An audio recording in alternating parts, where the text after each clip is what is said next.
تحياتي لكل اخواتي واخواتي الاهلاويه في كل مكان، يا رب تكونوا بصحه وبسعاده وفي امان. التونسي خالد القربي يمسح الارض بخالد الغندور مره اخرى.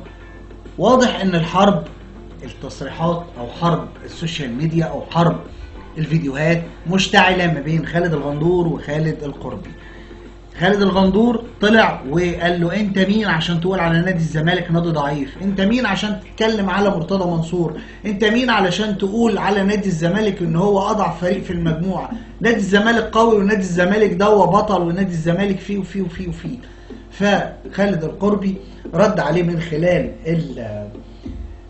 الاذاعه التونسيه وقال له كلام كتير بما معناه ان نادي الاهلي نادي القرن الافريقي وانت ما بتفهمش كوره. على الاقل جماهير النادي الاهلي بتفهم كوره، وانت بتقول عليا ان انا عايز اشتهر. طب انا مش عايز اشتهر، انا اصلا كده كده مشهور، وانا لعبت في الترجي 4 سنوات. وقال له كلام كتير هنعلق عليه بعد ما حضراتكم هتسمعوا الكلام اللي قاله خالد القربي في مرتضى منصور وكمان في خالد الغندور. بس ما تنساش اخويا حبيبي الاهلاوي تدعمنا بلايك وشير للفيديو. اول مره تشوفني، اول مره تخش قناتي، تشترك في القناه وتفعل زر الجرس وتختار كل الاشعارات عشان ما يفوتكش اي فيديو بينزل على قناه الاهلاويه على اليوتيوب. تعالوا نطلع ونسمع ونشوف خالد القربي قال ايه ونرجع نكمل كلامنا. يلا بينا. انا فيما يخص الكره العالميه فاصل باش نحكيو على الترجي والزمالك وتصريحات خالد الغندور. احلى راديو ماضي ساعتين و18 دقيقه على اي اف ام باش نحكيو على الشامبيونز ليغ الافريقيه الترجي والزمالك. لكن قبل هذايا سبق المباراه تصريحات لخالد الغندور، تصريحات خالد القربي اللي قال انه الزمالك المصري اضعف فريق في المجموعه واضعف فرق الشامبيونز ليغ. خالد حكي على مرتضى منصور، مش خالد بركه، لو حكي على مرتضى منصور الاعلام التونسي الكل يحكيو ديما على شطحات مرتضى منصور. خالد الغندور كان عنده راي في الموضوع وكانت عنده تصريحات حكيت بها على خالد القربي. نسمعوا التصريح. سمعت عن لاعب اسمه خالد، مش عايز اقول اسمه، يعني لاعب تونسي بيتكلم بصوره سيئه عن نادي الزمالك. هو كان لعيب لعب في منتخب تونس شويه، لعب مع الترجي سنه، لعب نهى حياته في الافريقي، ولكن لعب جزء من حياته كبير في قطر، مش عارف في الوقره وفي اكتر من نادي كده في قطر، وكان وسط مدافع يعني ما كانش لعيب حريف، كان لعيب ضريب قوي كده يعني جراء. لقيته بيتكلم على الزمالك ان الزمالك اضعف فرق المجموعه وان الزمالك ما عندوش اي ستايل في اللعب، وقعد يتكلم على رئيس النادي مستشار مرتضى منصور. قعد اقول حاجتين، قعد يتكلم على الراديو في تونس، قعدت اقول حاجتين.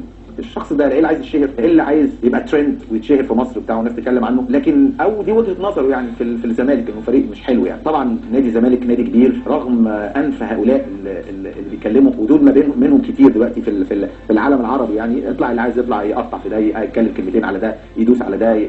مين ده عشان يتكلم على نادي الزمالك ونادي الزمالك بقيمته بتاريخه؟ مين ده يعني عشان يتكلم على نادي الزمالك؟ مين ده اللي يتكلم عن رئيس نادي الزمالك ومجلس ادارته ولاعيبته؟ بهذه تصريحات خالد الغندور الحقيقه معناها فيها قله احترام من خالد القربي. مش عايز اسمي اسمه خالد، ما عرفش ايه، ما عرفش كيفاش هكا قال لاعب في الترجي سنه. لعب في الترجي سنه، هذا لاعب في الترجي والله يمين وشغل. لا وشو قال كان وسط ميدان كان ما يجريش، كان مش جراي، قال كان مش جراي. معناها الكلام اللي قالوا خالد الغندور فيما يخص خالد القربي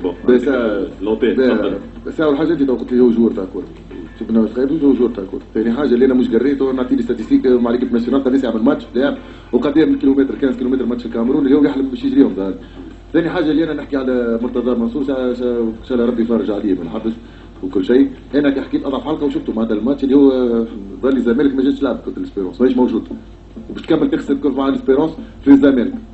انا ما نحبش نرد عليه على خاطر طيح، انا نقول نطيح في قدري معاه، فهمت؟ نطيح في قدري ونطيح في مستواه معاه. وقال شنو نحب العباد تتكلم عليه في مصر، نقول له راه ما نحب حتى حد يتكلم عليه في مصر، وانا نمشي لها مصر كسايح، ما نحبش نمشي لها باش نلعب فيهم حتى جماعيه. لكن انت عندك شعبيه في مصر وليد في الفتره اي عمليه يتم تداول تصريحاتك. اما هو يتكلم نشر تصريحات. اي ما هو ظاهر من كلامه خاطر كان جاي جوار ويفهم الكوره. انا تكلمت كرويا، كان جاي يفهم في الكوره، راه ما يحكيش يقول الزمالك احسن من جمعيه واقوى جمعيه، واللي حكينا فيه صار اللي حكينا فيه. وخالد فما كان الود بيننا وبين اشقائنا المصريين، معناها كوره، معناها هذيك تنافس كروي على مستوى الانديه والمنتخبات. هو حكاها بلسان اعلامي، هو حكاها بلسان اعلامي واعطاه حاجه نادي الزمالك نقصها اللي هي الحافز المعنوي.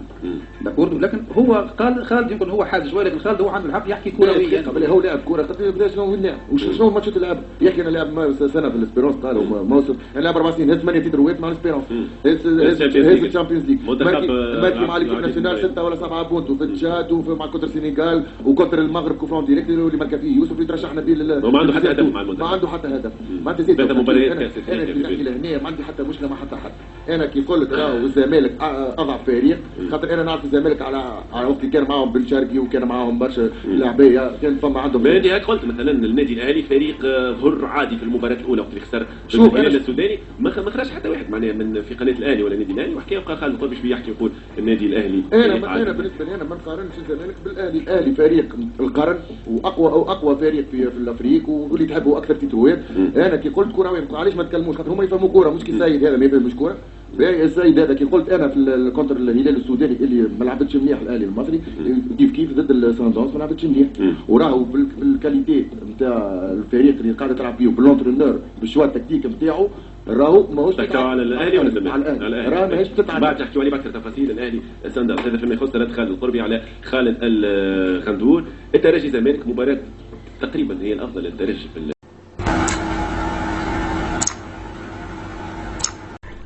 في البداية خالد القربي قال أنا مش هعلق على مرتضى منصور، ربنا يعني يفك كربه أو يفك سجنه، وما تحدثش كثيرا عن مرتضى، ولكن قال لخالد الغندور لا أريد، عشان طبعا في ناس مش فاهمة اللكنة التونسية فأنا هوضح هو قال إيه. قال لا أريد أن أنزل إلى مستواك، أنا لعبت للترجي 4 سنوات، أنت لم تسجل هدف واحد في منتخب مصر. عندما تحدثت عن الزمالك كانت الأمور فنية فقط، لم أتطرق لأي أمور أخرى، لأن الفريق الأبيض خسر بالفعل من الترجي وظهر بمستوى متواضع جدا، فهو أضعف فرق القارة كما قلت. قال له أنت لو بتفهم كورة ما كنتش اتكلمت ولا قلت إن نادي الزمالك أفضل فريق في القارة أو نادي كويس.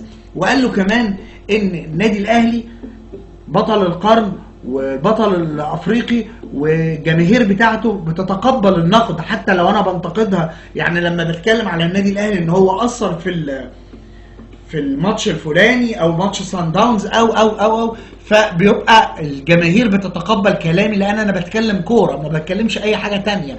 قال له انت لو بتفهم كوره هتعرف الكلام اللي انا بقوله ده صحيح. وسخر منه يعني باسلوب كده ايه، عارفين لما يعني احيانا الشاشه بتجيب السخريه والبني ادم صلب بيبقى ضحكه كده ايه، مش ضحكه صفرا، لا ضحكه سخريه من كلامه او من استهزاء بشكل يعني ساخر لخالد الغندور، لانه قاعد يتكلم مين ده وعايز يشتهر ومش عايز يشتهر وعايز يطلع ترند والى اخره. انت يا خالد اللي بدات بالكلام ان قلت نادي الترجي ضعيف، نادي الترجي نادي الزمالك كعبه عالي عليه، نادي الترجي النادي الزمالك هيغلبه رايح جاي، انت اللي قلت كده. فبالتالي الراجل يعني تونسي والراجل بيحب نادي الترجي وبيلعب لنادي الترجي ولعب للترجي 4 سنين، فشيء طبيعي انه بيشجع الترجي، فهيتحمل لفريقه وهيتحمل لناديه. والدليل كان في الملعب ان انتوا فعلا كان مستواكم فقير فنيا، ان انتوا مستواكم كان بعيد تماما، والراجل كلامه صح ان نادي الزمالك اضعف فريق في المجموعه. احنا مش فرحانين بالتراشق ده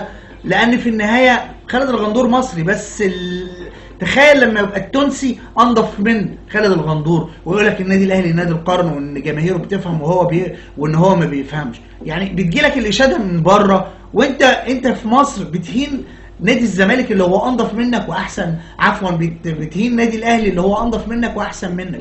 فده عيب من خالد الغندور ان هو يحط نفسه في موقف زي كده ويخلينا ما نتعاطفش معاه. يعني تخيل احنا مش متعاطفين مع خالد الغندور لان عارفين انت خالد الغندور وتلونه، النهارده مع مرتضى بكره مع ضد مرتضى، النهارده مع ممدوح عباس بكره ضد ممدوح عباس، النهارده مع حسين لبيب بكره مع ضد حسين لبيب.